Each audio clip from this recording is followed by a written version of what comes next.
नमस्कार मेरे प्यारे साथियों, स्वागत है आप सभी के पाई क्लासेस यूट्यूब चैनल पे। दोस्तों, आज हम बात करने वाले हैं क्लास 10 का मोस्ट वीवीआई साइंस का ऑब्जेक्टिव क्वेश्चन आंसर के बारे में, जो कि आपके मैट्रिक बोर्ड परीक्षा के लिए काफ़ी महत्वपूर्ण साबित होगा। तो अगर आप इस बार मैट्रिक बोर्ड परीक्षा देने वाले हैं तो इस वीडियो को बिना स्किप किए हुए एक बार शुरू से अंत तक जरूर देखिएगा और सही प्रश्नों का आंसर याद रखिएगा, क्योंकि एक एक प्रश्न आपके लिए काफ़ी महत्वपूर्ण साबित होगा। इस क्लास में जो भी क्वेश्चन आए हैं साइंस का, और सभी आपको गेस किए गए प्रश्न मिलेंगे, क्योंकि आपके एग्ज़ाम का बहुत कम टाइम बचा हुआ है, इसलिए क्रैश कोर्स स्टार्ट किया है और इसका पीडीएफ आपको फ्री में प्रोवाइड किए जाएंगे पाई क्लासेस के टेलीग्राम ग्रुप में। तो अगर आप ज्वाइन नहीं किए हैं तो ऐप को डाउनलोड करके आप डायरेक्ट सर्च कर लीजिएगा पाई क्लासेस, वहाँ पे आपको ये एप्लीकेशन पे मिल जाएगा मेरा ग्रुप, वहाँ से आप ज्वाइन हो सकते हैं। अगर बात किया जाए लाइव टेस्ट का, तो आप लाइव टेस्ट दे सकते हैं, क्यूज खेल सकते हैं पाई क्लासेस एप्लीकेशन पे। आप ऐप को डाउनलोड कर सकते हैं प्ले स्टोर से जाके, या फिर सभी का लिंक आपको डिस्क्रिप्शन में मिल जाएगा। वेबसाइट पे आप डेली अपने जो भी सब्जेक्ट में भाग लेना चाहते हैं, यानी कि साइंस, सोशल साइंस, जो भी सब्जेक्ट में आप टेस्ट देना चाहते हैं लाइव टेस्ट, तो आप 5starstudy.com पे गूगल पे सर्च कर लीजिएगा। वहाँ पे आपको प्रतिदिन सभी सब्जेक्ट का ऑब्जेक्टिव का एमसीक्यू करवाया जाता है, यानी एमसीक्यू का टेस्ट लिया जाता है। ठीक है, अगर आपको कोई दिक्कत या परेशानी हो तो ये दोनों नंबर में से किसी पे भी संपर्क कर सकते हैं। चलिए आज का क्लास स्टार्ट करते हैं। आज का पहला प्रश्न जो है वह है, एक अवतल दर्पण की फोकस दूरी 10 सेंटीमीटर है तो उसकी वक्रता त्रिज्या होगी। आपको बताए थे फॉर्मूला कि अगर अवतल दर्पण दिया हुआ है, उसका फोकस दूरी 10 सेंटीमीटर कह दिया, तो उसका वक्रता त्रिज्या जो होता है वो दोगुना होता है, तो कितना हो जाएगा, तो 20 सेंटीमीटर हो जाएगा। यानी आंसर ऑप्शन नंबर बी हो जाएगा। चलिए अगले प्रश्न की ओर चलते हैं। अगला जो प्रश्न आज का है वह है, लेंस की क्षमता 4 डायोप्टर है तो यह होगा। समझिएगा क्वेश्चन को, कह रहा है लेंस की क्षमता जो है, यानी पावर जो दिया हुआ है इसका, वह 4 डायोप्टर में दिया है, तो यह होगा, क्या होगा, ऑप्शन ए में पढ़िए। कह रहा है 4 मीटर फोकस दूरी वाले उत्तल लेंस होगा, या फिर 0.25 मीटर फोकस दूरी वाले अवतल लेंस होगा, या फिर 0.25 मीटर फोकस दूरी वाले उत्तल लेंस होगा, या फिर 4 मीटर फोकस दूरी वाले अवतल लेंस होगा। समझिए, यहाँ पे आपको क्वेश्चन से गेस करने के लिए मिल रहा होगा कि जिसका क्षमता दिया हुआ है वो 4 डायोप्टर है, यानी प्लस में है, यानी जब भी होगा तो उत्तल लेंस होगा। तो उत्तल लेंस इसमें 2 को दिया गया है, इसी 2 में से कोई होगा। तो अब एक फार्मूला बताए थे आप लोग को कि एफ बराबर जो होता है वह 1/p होता है। यहाँ से जब आप निकालिएगा f का मान तो कितना आएगा, तो 0.25 आएगा। 0.25। अब बात रहा कि उत्तल होगा या अवतल, तो उत्तल या अवतल के बारे में तो हम बता दिए, क्योंकि इसका क्षमता जो दिया है वो प्लस में दिया है, इसलिए उत्तल लेंस हो जाएगा। तो 0.25 यानी ऑप्शन नंबर सी किस में मिल रहा है, तो ऑप्शन नंबर सी इसका right answer option number C हो जाएगा। उम्मीद करता हूँ आप समझ गए होंगे। अगर आपको कोई दिक्कत या परेशानी हो तो आप मेरे व्हाट्सएप पे भी स्क्रीनशॉट भेज सकते हैं। चलिए अगले प्रश्न की ओर चलते हैं। आज का अगला जो प्रश्न है काफ़ी इंपॉर्टेंट क्वेश्चन है। कह रहा 1 कूलाम तुल्य है, यानी 1 कूलाम तुल्य कहने का मतलब कि किसके बराबर होता है।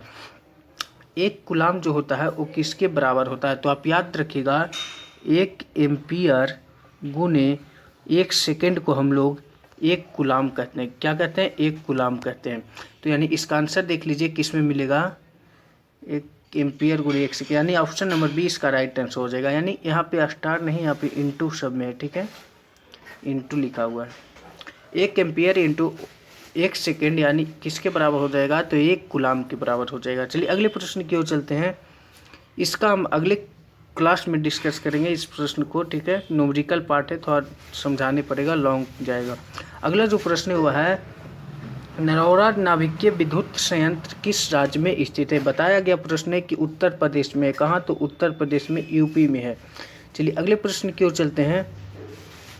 अगला जो प्रश्न है आज का काफ़ी इंपॉर्टेंट क्वेश्चन, ये भी बताया गया है। कह रहा है भारत में उत्पादित प्रत्यावर्ती विद्युत धारा की आवृत्ति है। भारत में उत्पादित प्रत्यावर्ती विद्युत धारा की आवृत्ति जो होती है कितना होता है, तो आप याद रखिएगा घरों में जो होता है घरों में उत्पादित प्रत्यावर्ती विद्युत धारा का जो आवृत्ति होता है वो 40 हर्ट्ज होता है, ठीक है। लेकिन ये जो है यह है घरों के लिए है, घरों के लिए, ठीक है। लेकिन अगर पूछा जाए कि भारत में उत्पादित प्रत्यावर्ती विद्युत धारा की आवृत्ति अगर आपसे पूछा जाए तो 50 हर्ट्ज होता है, यानी इसका आंसर ऑप्शन नंबर ए हो जाएगा। दोनों में कंफ्यूज मत करिएगा, यहाँ पे 40 हर्ट्ज आपको कहीं कहीं नजर, यहाँ पे आपको नज़र नहीं आएगा। जब भी आएगा तो घरों में अगर पूछ दिया तो घरों में 40 हर्ट्ज के लिए प्रत्यावर्ती धारा का आवृत्ति होती है, लेकिन भारत में उत्पादित प्रत्यावर्ती विद्युत धारा का जो आवृत्ति होती है वो 50 हर्ट्ज होती है। चलिए अगले प्रश्न की ओर चलते हैं। अगला प्रश्न काफ़ी इंपॉर्टेंट कह रहा है, पानी का अपवर्तनांक होता है। पानी का अपवर्तनांक आप जानते हैं कि 1.33 होता है। कितना होता है? तो 1.33, यानी इसका आंसर ऑप्शन नंबर ए होगा। चलिए अगले प्रश्न की ओर चलते हैं। अगला जो प्रश्न आज का है न्यूमेरिकल पार्ट है, समझिएगा इसको, क्वेश्चन को कर रहा है यदि एक बल्ब में 3 घंटे तक 0.4 एम्पियर धारा प्रवाहित किया जाए तो उसमें कितना आवेश प्रवाहित होगा। समझिए क्वेश्चन क्या कर रहा है कि यदि एक बल्ब है जिसमें 3 घंटे तक, कितना, तो टाइम दिया हुआ है आपके 3 घंटे तक। 3 घंटे कहने का मतलब है बाबू कि 3 गुने 1 घंटा में कितना सेकंड होता है? तो 3600 सेकंड होता है। तो 3 गुने 3600, यानी इसको आप मल्टीप्लाई जब करिएगा तो आ जाएगा 108 एक और 0, यानी 00 सेकंड, इतना सेकंड आ जाएगा, ठीक है। इसको जब आप मल्टीप्लाई करेंगे, यानी टाइम हमको दिया हुआ है। इसमें हम क्यों चेंज किए? क्योंकि देखिए न्यूमेरिकल बनाने में सबसे पहला जो अहम भूमिका होती है वो एसआई यूनिट की होती है।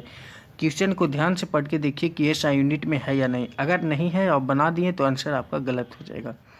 फिर दिया हुआ है 0.4 एम्पियर, कहने का मतलब है कि ये जो है आई दिया हुआ है। कैसे पकड़े? तो यहाँ पे कह दिया है 0.4 एम्पियर धारा प्रवाहित होती है, यानी आर आई का मान जो है वो 0.4 एम्पियर है। अब कह रहा है कि इसमें आवेश कहने का मतलब क्यू का मान आपसे पूछ रहा है। तो क्यू बराबर एक फार्मूला होता है, आई बराबर होता है क्यू बाई टी, आई बराबर होता है क्यू बाई टी। अब यहाँ से हम लोग क्यू बराबर निकाल सकते हैं आई इंटू टी। अब यहाँ पे पुट कर दीजिए, आई का मान कितना है? तो आई का मान देख लीजिए, यहाँ पे आई का मान 0.4 है और टी का मान हम लोग को इतना है। अब इसको आप आसानी से मल्टीप्लाई कर सकते हैं, सोल्व करिएगा, इसका आंसर आ जाएगा option number C. Option number C इसका राइट आंसर हो जाएगा, ठीक है। इसको आप सोल्व करके ला सकते हैं। चलिए अगले प्रश्न की ओर चलते हैं। अगला जो प्रश्न आज का है वह है समतल दर्पण की फोकस दूरी। देखिए समतल दर्पण की फोकस दूरी आपको पूछा गया प्रश्न है, बार बार पूछा जाता है मैट्रिक बोर्ड परीक्षा में कि समतल दर्पण की जो फोकस दूरी होता है वो कितना होता है। तो याद रखिएगा अनंत होती है, समतल दर्पण की फोकस दूरी अनंत होती है। चलिए अगले प्रश्न की ओर चलते हैं। इसमें हमेशा बच्चे लोग कंफ्यूज खाते हैं, ठीक है। अगला प्रश्न जो है वह है प्राथमिक इंद्रधनुष बनता है। प्राथमिक इंद्रधनुष जो होता है वो कैसे बनता है? यानी पहला ऑप्शन में दिया गया है कि 2 बार अपवर्तन होता है और 1 बार परिवर्तन होता है। बी में दिया है 1 बार अपवर्तन होता है और 2 बार परिवर्तन होता है। ऑप्शन सी में दिया है 2 बार अपवर्तन होता है और 2 बार परिवर्तन होता है। ऑप्शन डी में सभी।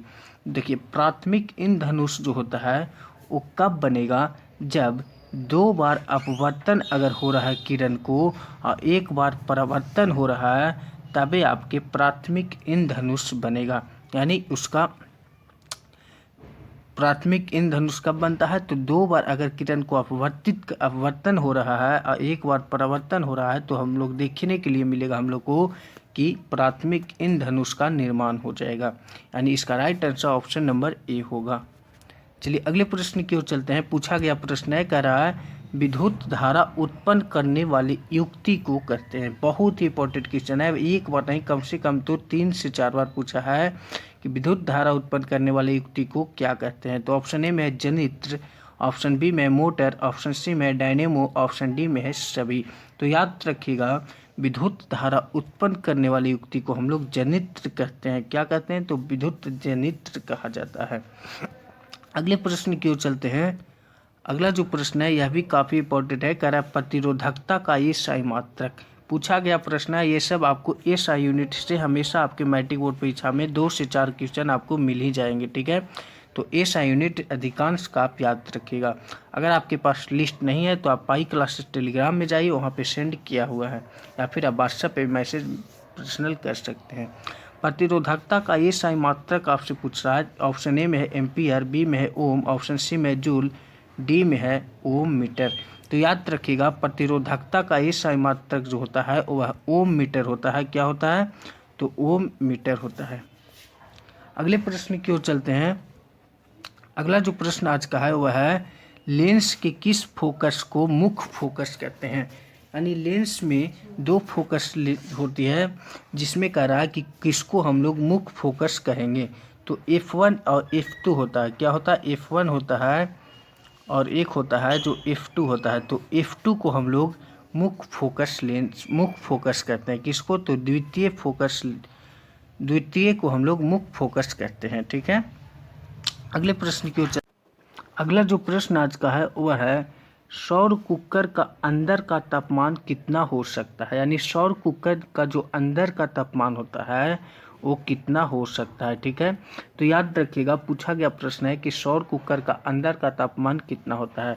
तो 100 डिग्री सेंटीग्रेड से लेके 140 डिग्री सेंटीग्रेड तक सौर कुकर का अंदर का तापमान होता है। किसका? तो सौर कुकर का। अब देखिए यहाँ पे कंफ्यूज कहाँ से होइएगा।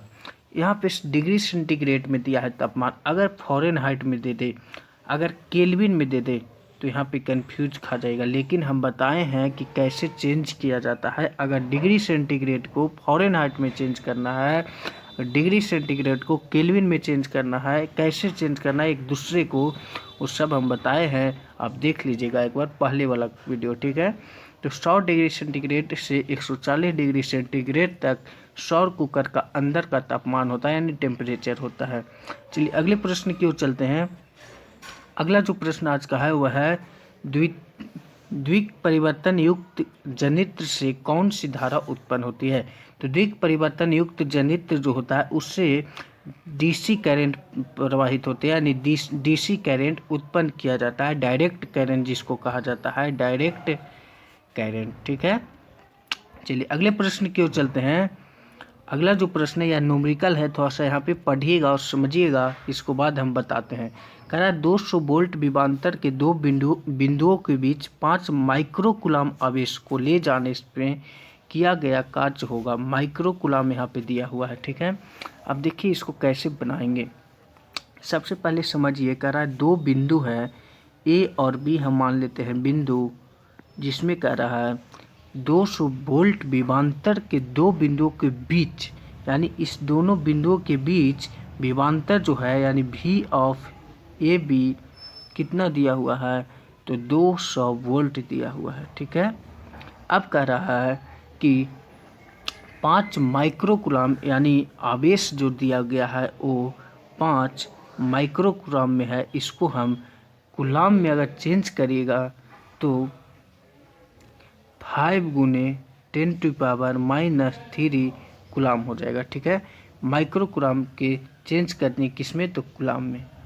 अब बात किया जाए इसमें कौन सा फार्मूला यूज करेंगे। तो हम लोग से पूछ रहा है कार्य क्या होगा, यानी W का मान आपसे पूछ रहा है हम लोग से कि कार्य इसमें वर्क जो होगा, वर्क डन होगा, वो क्या होगा।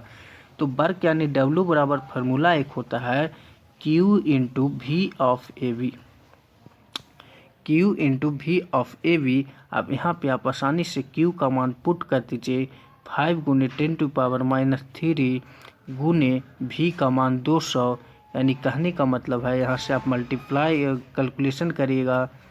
सो 5 गुने 10⁻³ गुने 2 गुने 10⁻² गुने 10⁻²। यहाँ से आप कैलकुलेशन जब करिएगा तो इसका आंसर आसानी से आ जाएगा 1 जूल। कैलकुलेशन एक बार आप कर लीजिएगा ध्यान से, इसका आंसर आ जाएगा 1 जूल, ऑप्शन नंबर सी। अगर नहीं होगा तो एक बार पूछ लीजिएगा, ठीक है। अगला जो प्रश्न आज का है वह है बाइफोकल लेंस में होता है। बाइफोकल लेंस में क्या होता है, तो याद रखिएगा बाइफोकल लेंस में ऊपर जो होता है अवतल, नीचे जो होता है उत्तल होता है। बाइफोकल लेंस में ऊपर में अवतल होता है और नीचे में उत्तल होता है, यानी इसका आंसर ऑप्शन नंबर ए हो जाएगा। अगला जो प्रश्न है वह कह रहा है क्वांटम सिद्धांत के अनुसार प्रकाश को माना गया। क्वांटम सिद्धांत के अनुसार प्रकाश को क्या माना गया? तो याद रखिएगा, क्वांटम सिद्धांत के अनुसार प्रकाश को तरंग भी माना गया और इसको कणिकाएं भी माना गया। यानी ये कब मतलब सिद्धांत पर पेश किया गया? तो आप याद रखिएगा, पूछा गया प्रश्न है कि 1908 में क्वांटम सिद्धांत के अनुसार प्रकाश को तरंग भी माना गया और कणिकाएं भी माना गया। यानी इसका आंसर जो हो जाएगा ऑप्शन नंबर सी हो जाएगा दोनों। चलिए अगले प्रश्न की ओर चलते हैं। अगला जो प्रश्न आज का है वह है परमाणु बम किस सिद्धांत पर आधारित है? परमाणु बम जो होता है वो किस सिद्धांत पर आधारित होता है? बताया गया प्रश्न है कि इसका आंसर जो हो जाएगा वह नाभिकीय विखंडन हो जाएगा, ऑप्शन नंबर ए। परमाणु बम नाभिकीय विखंडन पे आधारित होता है। अगले प्रश्न की ओर चलते हैं। अगला जो प्रश्न है इसको समझिएगा, थोड़ा कंफ्यूज नहीं होइएगा, कंफ्यूज वाला क्वेश्चन है। कह रहा 8 ओम प्रतिरोध वाले n प्रतिरोध को समांतर क्रम में जोड़ने पर तुल्य प्रतिरोध होगा। समांतर क्रम में कह दिया बाबू, तो इसको जब आप सोल्व करिएगा तो इसका आंसर आएगा r/n। किन्हीं का आ जाएगा n/r, तो मिस्टेक हो जाएगा, ठीक है। तो ध्यान से करिएगा, r/n इसको समांतर क्रम में करेगा तो आएगा, एक बार देख लीजिएगा, ठीक है। आंसर इसका ऑप्शन नंबर सी होगा। अगले प्रश्न की ओर चलते हैं। अगला जो प्रश्न है ये पूछा गया प्रश्न है, करा निम्न में कौन प्राथमिक रंग है? बताया गया भी प्रश्न है, हम एक बार नहीं कई बार बताए हैं कि कौन कौन प्राथमिक रंग के उदाहरण है। एक बार सभी लोग को आंसर आना चाहिए कमेंट सेक्शन में, ताकि देख लेते हैं किनको किनको याद है, कितने स्टूडेंट को याद है प्राथमिक रंग कौन कौन है। सभी लोग कमेंट सेक्शन में इसका आंसर बताएंगे, ठीक है। चलिए अगले प्रश्न की ओर चलते हैं। अगला जो प्रश्न है वह कह रहा है कि सबसे सर्वश्रेष्ठ चाल का उदाहरण इसमें से कौन है? ऑप्शन ए में है तांबा, ऑप्शन बी में है सोना, ऑप्शन सी में है चांदी, ऑप्शन डी में है एल्युमिनियम। यानी कहने का मतलब इसका right answer option number C हो जाएगा, चांदी। सर्वश्रेष्ठ चाल का उदाहरण कौन है? तो चांदी है। अगला प्रश्न की ओर चलते हैं। अगले जो प्रश्न आज का है वह है निर्देशक परिपाटी में सभी दूरियां मापी जाती है। समझिएगा, निर्देशक परिपाटी में जो होता है सभी दूरियां ध्रुव से मापी जाती है। यानी कहाँ से? तो पोल से मापी जाती है, POL पोल से मापी जाती है, जिसको शॉर्ट में आप P भी लिखते हैं, ठीक है, कैपिटल में। यानी ध्रुव से मापी जाती है, यानी इसका आंसर ऑप्शन नंबर सी हो जाएगा। अगले प्रश्न की ओर चलते हैं। ये भी काफ़ी इंपॉर्टेंट क्वेश्चन है। कह रहा 1 HP बराबर होता है, ये तो 12 में भी पूछा गया प्रश्न है बाबू, 10 में तो हमेशा पूछ ही देता है, आपको 2 से 3 बार देखने के लिए मिलेगा 10 में। 1 HP बराबर कितना होता है? तो याद रखिएगा, बताया गया प्रश्न है कि 746 वाट को हम लोग 1 HP मानते हैं, यानी 1 HP के बराबर होता है। यानी इसका right answer option number B हो जाएगा। वीडियो अच्छा लगा होगा तो वीडियो को लाइक कर दीजिएगा। जो चैनल पे पहली बार आए चैनल को सब्सक्राइब करके साथ में बेल आइकन को प्रेस करना ना भूलिएगा। अपने सभी दोस्तों के पास इस वीडियो को शेयर करें ताकि उनको भी लाभ हो सके, क्योंकि क्रैश कोर्स स्टार्ट कर दिया गया है। तो जो भी स्टूडेंट मैट्रिक बोर्ड परीक्षा देने वाले हैं उनके पास एक बार इस लिंक को जरूर शेयर करिएगा। अगर आप पाई क्लासेस टेलीग्राम में ज्वाइन नहीं हुए तो ज्वाइन हो जाएगा, लिंक आपको सभी का डिस्क्रिप्शन में दे दिया गया, आप वहाँ से जाके चेक कर सकते हैं, ठीक है। तो आज का क्लास यहीं तक, फिर मिलेंगे नेक्स्ट क्लास में। जय हिंद, जय भारत।